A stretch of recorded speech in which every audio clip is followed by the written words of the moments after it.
साथ में हूं सुमेरा वकार।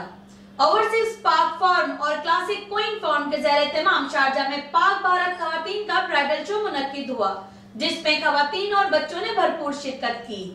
इस हवाले से रिपोर्ट देखते हैं 87 न्यूज दुबई के bureau chief Sheikh Tariq Nadeem.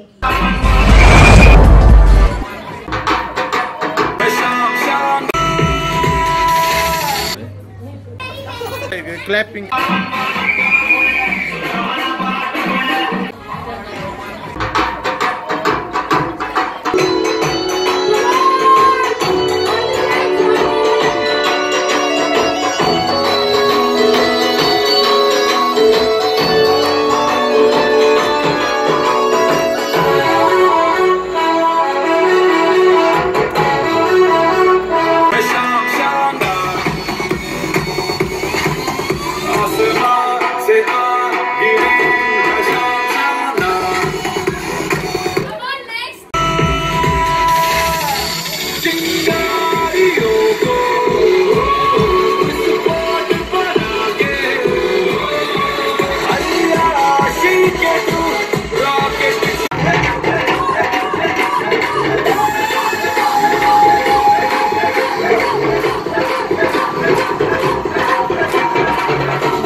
Oh my god, it is classy.